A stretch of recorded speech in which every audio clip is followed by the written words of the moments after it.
All right, guys, what's going on? Hope you guys are pumped up for this week. We got the Shriners Open. It should be a pretty solid PGA DFS contest. I'm pretty excited for it. I'm going live on Facebook right now as well, so I got the two streams going. Probably don't have as many people coming in from Facebook, but going to start trying to live stream on there as well. So if anything's a little bit buggy, just let me know because, like I said, first time doing it with the multi-stream platform, streaming on YouTube right now and streaming on Facebook. So once again, if there's anything a little bit buggy, just let me know. But got the Shriners Open this week. Tony Finau did withdraw. A little bit sad there. I thought he was going to be a good pick this week. Really grayed out well. His recent form, his average finish this season had been 8th. Grayed out really well in the model. Unfortunately, he could not play in this event because of COVID reasons, so that's unfortunate, but still a lot of top-end guys that, we can really get on this week, and, we can kind of just get right into it this week. So I still really do like Bryson DeChambeau on the top-end side of it. If you guys can pay up for him, I really think that you should do it. I'll pull him up here on the stat sheet real quick. So I did do something a little bit new for 9 to 5 purposes. Came up with a super simple stat sheet. It's what I'm calling it, I guess, if you will. Breaking it down into recent form, course history, stat rank, and then model rank. Really trying to make it as simple as possible. So there is the weekly stat sheet on the 9 to 5 page, which gives you all the stats, gives you the full picture. This zooms it in for you guys. So you can see Bryson right here, the top-end guy. He's the top-end price player for a reason here. Recent form, ranks out first in that. Obviously, that's mostly just because of the U.S. Open. We get that, okay? Course history, average finish of 8th here. 8th best in the field. Stat rank, 4th. And that's honestly probably because he played in the U.S. Open as well. A lot of the guys that had played in the U.S. Open that hadn't played any other events this year are not as good as stat fits this week. That's kind of the only problem this week is that I'll just pull up Webb Simpson here. So Webb Simpson really only played the U.S. Open, so his stat rank with the stats that we're using from just this year on the PGA Tour are not as good. But we know who Webb is as a player. At the end of the year last year, he was the best stat fit pretty much every week the last 3 weeks, or the last 3 events he was in. It was between him and Jon Rahm pretty much the whole last month. So Webb Simpson's going to be a great play at this price point. I really like him as a pick this week. If you guys can afford to pay up for him, I think you should absolutely do that. This is going to be a strokes gain approach and total putting battle. We know that's Webb Simpson pretty much. Another player who that is actually Harris English, who, going back to what I just said, we're pulling a lot of his stats from the U.S. Open. So take it with a grain of salt. But recent form, great. He played well at the U.S. Open, but he still had those great finishes before that as well, last season as well. Course history could be a little bit better. That's the real worry with Harris English. That's the biggest worry with him this week, but I don't think we have to worry about that. Harris English has been playing pretty electric for over a year now. I do think that that'll tend to fall off eventually here, but I don't think that's going to happen at this event. So that would be the only thing there. If you guys have any questions, make sure to begin those in the chat as well. May not be working. I know we typically get the chat going pretty quickly here. So, like I said, multi-stream platform going there. So, Infamous is in. Infamous just joined 9 to 5, I believe. Welcome to 9 to 5 Nation. Appreciate you being in there. So, let's pull up James Hond here. So, James Hond on the stat sheet, and I'll pull him up here on the DK price point as well here in a second. So, recent form, ranks top 7 in the field. Course history, not the best. That's where he lacks. Stat rank, top 3. Ranks out top 10 in the model this week. Kind of worrisome. So this is where, when we pull early season stats, and this is why I don't like to look at the last 12 rounds, last 24 rounds, because they kind of get you into some trap plays, okay? I know some of the other data sources out there, if you will, that give other, PGA Tour data for content. They like to look at like last 12, last 24. I don't like to do that. Typically, I like to look at the full season, the full picture there. This is where it kind of could get you into a trap. For someone like James Hahn, who has been popping stat fit-wise recently, is very skewed by his last few rounds, okay? I'll pull it up here on the DK sheet here. So James Hahn. What I mean by that is his last 2 starts on tour, T6 and T9. So obviously he's playing really well there. That's why he's a good stat fit. Because his last 2 rounds, his only 2 rounds on tour so far this year, have been great. And that's where, if you look at the last 12 rounds, last 8 rounds, last 24 rounds, that can get you in trouble because you're just looking a little bit too close to the pitcher there. But I do like him as a play. He's only priced at $7,000 for a guy that is coming off of 2 top 10 finishes. That's pretty great. So, let's see here. I am going to get into some DK Sportsbooks bets here a little bit later on in about 5 minutes. There's just some players that I do want to touch on in this field a little bit more in depth.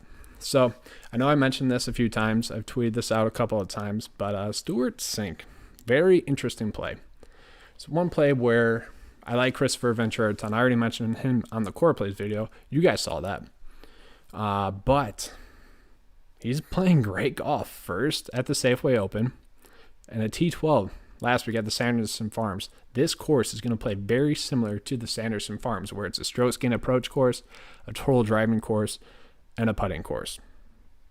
Stuart Sink has been doing pretty much all of those really well. Now, sure, I mean, you could say his length off the tee isn't that great. We know for his victory, he did have a really lengthy shot there on, I believe it was 18, 17. On the last round, he had really bomb blasting drive there. But I really like him as a play. Sure, he had the miscut at the Wyndham Championship. That is over like 2 months ago now, which is kind of crazy. Last year, he only missed 3 cuts. So we're getting a guy that only missed 3 cuts last year at 7.2 in great recent form, really strong staff fit. And the last time he played this course, he played it really well with a top 25 finish. So really crazy play here.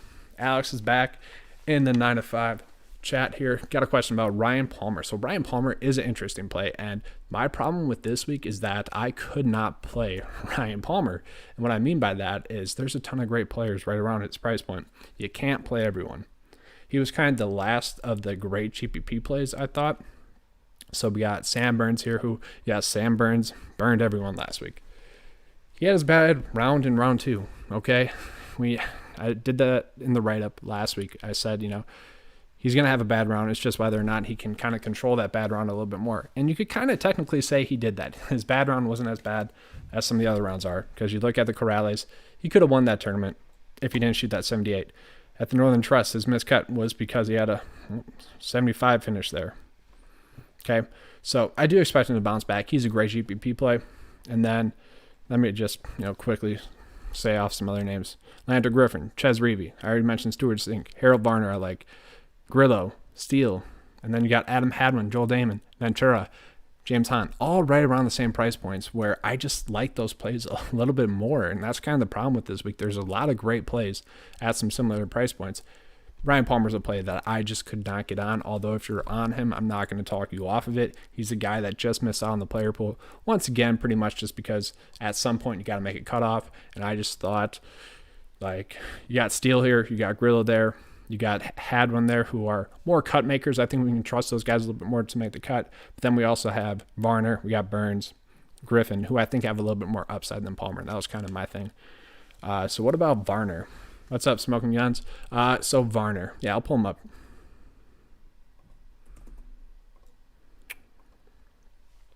So Varner he's weird. He's always a little bit too hit or miss to ever like really trust him. But we know the upside's there with him. Like, when he's made the cut, look at this. T19, T32, T30, T29, T7, T29. Like, when he's making the cut, they are good finishes for this price point. So if he does make the cut, we know that he's going to have a strong enough finish to at least hit value, and he could return some top 10 upside. So I really do love Harold Varner as a GPP play. I'm going to pull him up here on the super simple stat sheet on the 9-5 page here for you real quick as well. All right. So Harold Varner, decent. Ranks 24th in recent form, ranks 39th in course history, and 13th in stat fit. Overall, he's the top 15 model ranked player this week. So not horrible, guys. Not horrible there at all. A lot of people are going to make the cut. Yeah, Ventura I like as well. We got a question about John. I'll pull him up here on DK for you. So this is one of those ones where, honestly, I didn't even realize he was in the field, and I think that's just because I wasn't on him at all. He wasn't popping at all. This just seems like more of a dart throw. I mean, I kind of get it. Hasn't played horrible except for at the Honda Classic. The Honda Classic's a horrible event. I haven't seen, has he been playing on the Korn Ferry Tour? I haven't looked into this play at all, just because it didn't pop for me at all. I think I'd rather go with, I already mentioned this on the video earlier this week, the Core Plays video. There's a guy at 6.2 that I like a decent amount. Let's see if I can find him now. Justin Suh. Is that right? Suh? No, that's not right. I had it on the Core Plays video.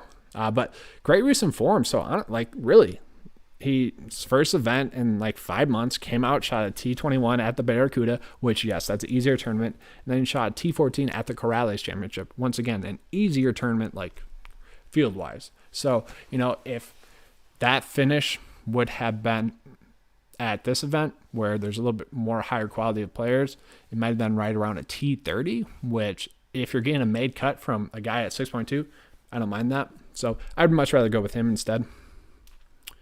Yeah, a lot of people are going to make the cut, Infamous. So this is going to be, I think, a high week of 5 out of 6 across the cut line. Now, obviously, with the T65 and ties, it can make it very interesting. The cut sweat's always there. So Smoking Guns, you've been on the bad side of a losing streak there, huh? Let's see if we can help you out. Let's I don't know if you want to give your lineup, but let's see who your core plays are. And I'll see if we can streamline a little bit more for you there. Yeah, Ventura, though, I do like as a play. Honestly, the problem I have this week is choosing between Ventura, Sink, Han's a good play, Adam Schenk, who's just too cheap. There's a lot of guys that are just too cheap. There's no reason to really fade them.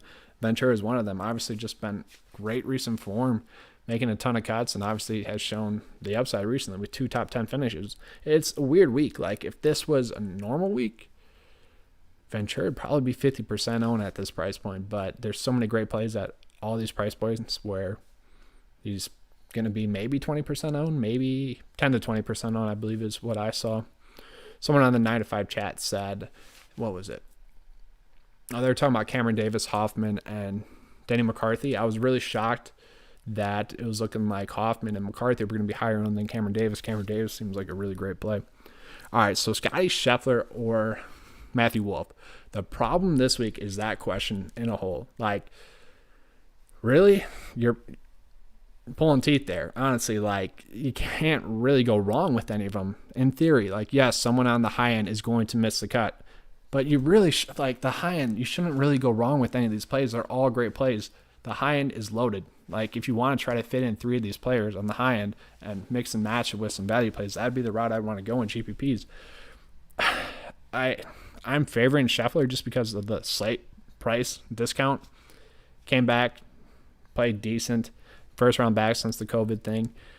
I don't know. I'm leaning towards him a little bit more just because of the price point. I actually didn't end up on Matthew Wolff as much this week. I didn't end up on him in the player pool, although that wasn't a fade thing at all. It was more or less, I was already on Webb, I was already on Bryson, I was already on English, and I was on Sanjay and Casey, where I just couldn't fit him into the player pool. I didn't want to overextend the player pool too much. Hey, thanks, DFS Chef. Appreciate it, man. Louis Oosthuizen and Kevin Na. Let's see Kevin Na.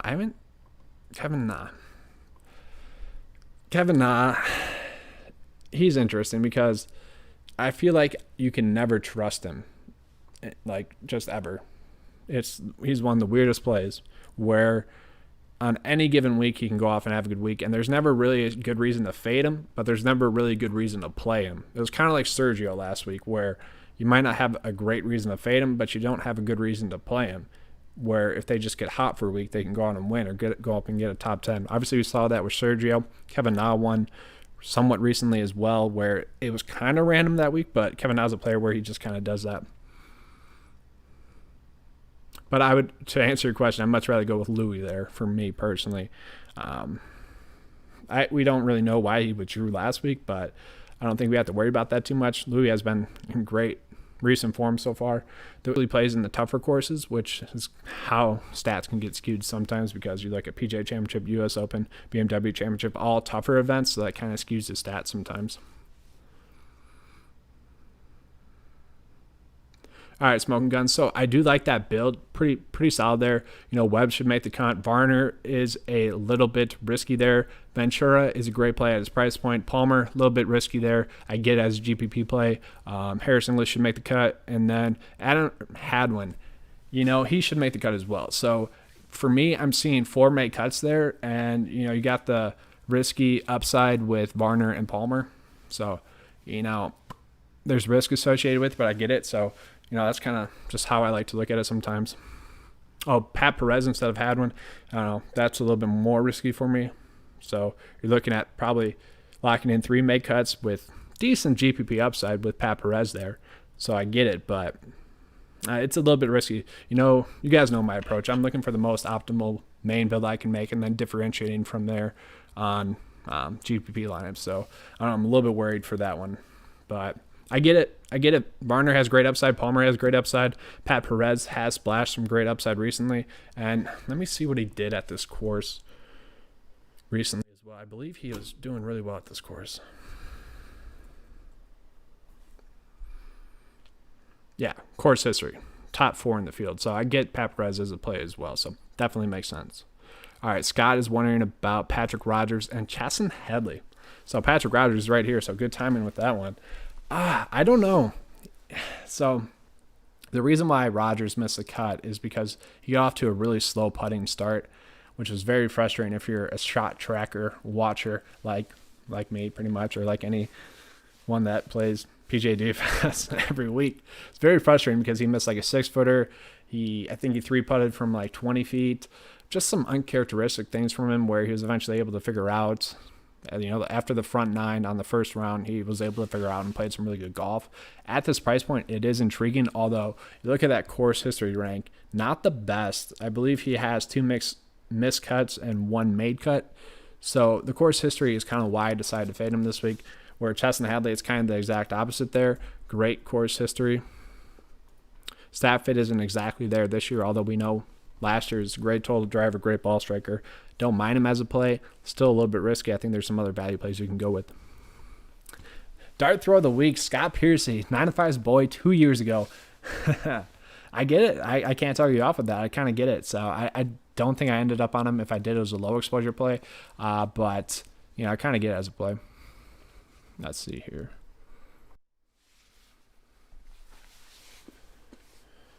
Gearing up to play for Augusta. I kind of get that. Didn't want to overextend himself too much and whatnot as well. That makes sense. Neiman, thoughts and cash. I can't play Neiman in cash this week there, JoJo. That worries me a little bit too much. I think there's better plays in that price point, safer plays in that price point. I shouldn't say better. I think there's safer plays in that price point, although he has been playing pretty solid golf recently. I get what you're seeing there. Had a 68 at the Northern Trust and then a 74, which caused him to miss the cut. If he hadn't done that, he would have made, his last 5 cuts in a row. And he had a T3 at the BMW Championship, T27 at the Tour Championship, which at the Tour Championship, not actually that good of a finish, but made the cut at the U.S. Open as well. I don't know. I don't like him at this price point. I think there's safer plays at that price point. For cash purposes, I think I'd rather go with, one of the core plays I mentioned earlier on Monday, where it's like Cameron Davis or Hoffman. Rogers and Burns roommate. Yeah. So what I hate recently is that the players that have missed the cut recently on my builds the last 2 weeks have not been the wrong plays. Like last week, if Charlie Hoffman would have missed the cut, or I don't know, Adam Schenk, Danny McCarthy, if one of those guys would have missed the cut and had a bad week, I'd have been fine with it because they were a little bit more risky. It was a little bit more of a gut feeling where Rogers and Burns were the correct play. Everyone was on them. They were chalky for a reason. Like, not our fault that they missed the cut. They just had a bad week. And it's kind of frustrating when that happens, especially when it happens 2 weeks in a row. Got a lot of chats coming in. All right. Scott Stallings punt play. I don't mind that as a value play. So Charles Schwarzer, I do like him as a play. Their DFS chef, one of the quality value plays this week. Been playing better golf recently. I know he said a couple of months ago that he found something in his game, and that's starting to show up as well. So definitely get that as a value play.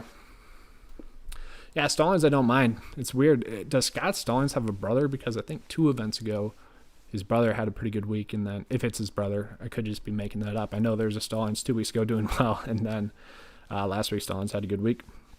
Would you go with anyone under 6.6? Yeah, I would. I mean, you got Chaston there. I already touched on. I think he's a fine play. Tyler Mccumber, great recent form. I'll pull him up on the DK slide here. So Tyler Mccumber, you look at that, second at the Corrales, T6 at the Sanderson Farms. Like I said, I think that this course is going to play very similar to the Sanderson Farms. Total driving the ball, striking the ball really well right now. Yes, that is small sample size data that we're looking at. He missed the cut at the Safeway Open, played horrible at the Wyndham Championship, but maybe he found something. You know, I do think that golfers do turn a new chapter, flip the page, flip the switch on a new season and mentally. And I think Tyler Mccumber might have done that where you're seeing it. You know, he's playing well. Let's see here. Yeah, Charles, good play. I don't think it's going to go crazy. Yeah. Do you know if that's his brother, DFS Chef? I'm curious. I didn't take the time to look at it too much, but Hoffman or Harmon. For me, I love Hoffman as a play. Harmon I get as well. Harmon just, I don't know. I couldn't end up on him that much this week, although I definitely get it. You know, great recent form. Wasn't popping exactly stat fit wise, but he's kind of stringing together some good events. I don't mind it as a play. If you want to play Brian Harmon instead of Hoffman, I'm fine with it. You can honestly build a quality cash GPP build with the mid-tier section there. There's a lot of good quality plays there. All right, guys, going to be wrapping up here shortly. Going to get into the DK outright bets. So I'll answer your DFS questions as well. Just want to touch on some of the sportsbook picks here real quick.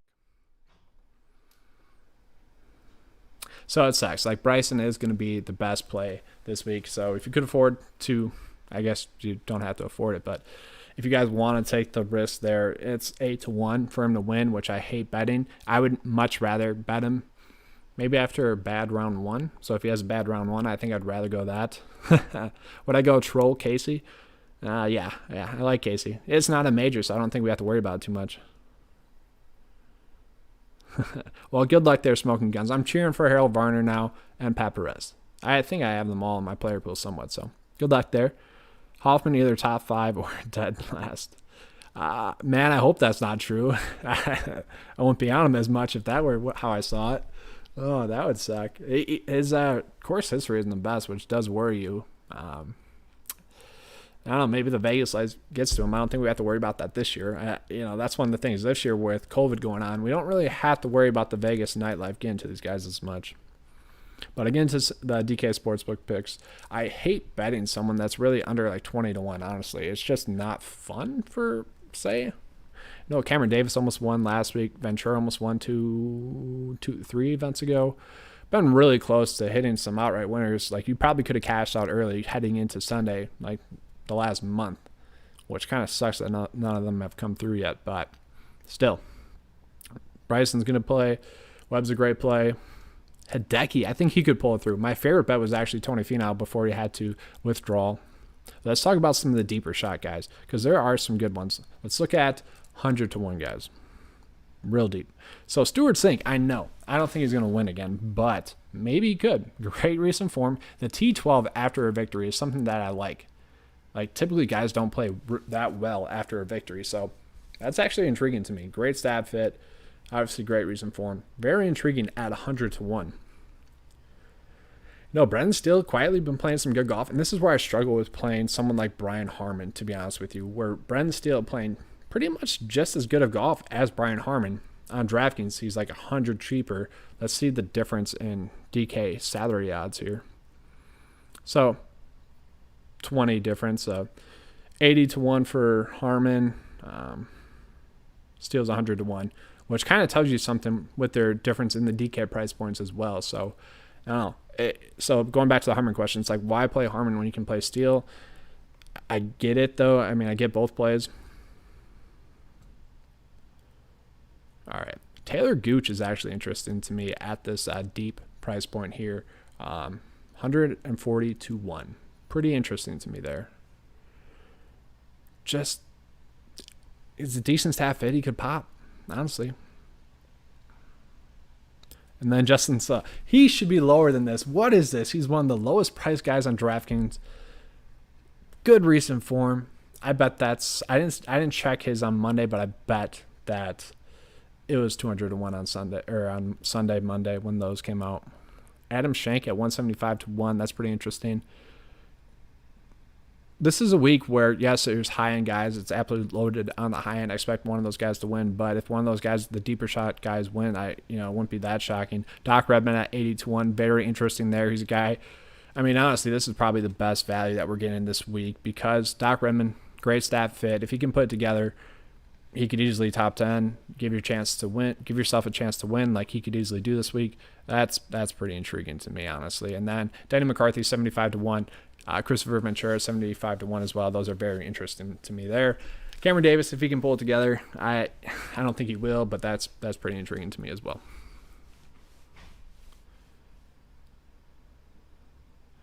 Yeah, that's interesting, Chef. I don't know. I didn't think that they were, but it's pretty rare where you see two guys with the same last names doing well. How about Graham Dillette? All right, let's pull him up. All right, so I'm guessing you're looking for a guy that's 6K. You have a build that you really like that you're trying to get on there. Let's see if we can find you a 6K play.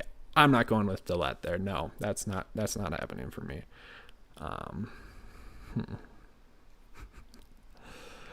Smiley Kaufman. I feel bad for that guy. He's signed with what is it? Naturday? Natural Light? And is it Natural Light? I forget now. What beer company did Smiley Kaufman sign with? But his career went down the hill since then. Don't play Smiley Kaufman. I just feel bad for the guy. Trying to find a 6K play. Okay, so there are 3 that caught my eye here for you. I wouldn't play any of them, to be honest with you, but Andrew Putnam has made the cut. And, his last 2 events that weren't majors, he's a really good putter. It wouldn't shock me if he made the cut because of his putting. Okay, deep value there. Kevin Tway, I do hate as a play, but I shot 1 under par last week. Not horrible. Made the cut at the Corrales. Shot 2 under par at the Safeway Open. Not horrible. Decent stat fit. He's top 50 in the field this week. Not horrible. Not great. And then Hunter Mayhem. I'm pretty sure Hunter Mayhem has been doing really well at the start of each round and blowing up. I just keep seeing his name on the top of the leaderboard. Maybe I've just been looking for it for some reason. Oh, Kaufman, Witcher, that's sad. That's some sad news. But don't play Hunter Mayhem. Don't play Smiley Kaufman anyways either, but yeah. All right, guys, so 30 minutes in. So any other questions here? If not, we're going to be wrapping up here in about a minute here. Time flew by fast on this one. We'll say I didn't do a live video for NFL this last week. I was in an area where the internet reception was kind of poor. Couldn't do it. I apologize for that. We'll be doing it this week. We'll be doing some more content coming out on Friday as well. So I do apologize for that. Yeah, Michael's too cheap there. I agree, but I just don't want to go that crazy with it. There's some guys in the value range where I feel comfortable with. I get it as a play there, DFS Chef. I just don't want to go too crazy with that range too much. Zhang Zhang. That was pretty good. No, not for me this week. I get it. He's a guy that's he can go off on really any week, it seems like. I just don't want to risk that. You guys know my approach. Very risk averse. But that's all I have for you guys this week. Appreciate you guys coming in. Hope you guys have a good week this weekend.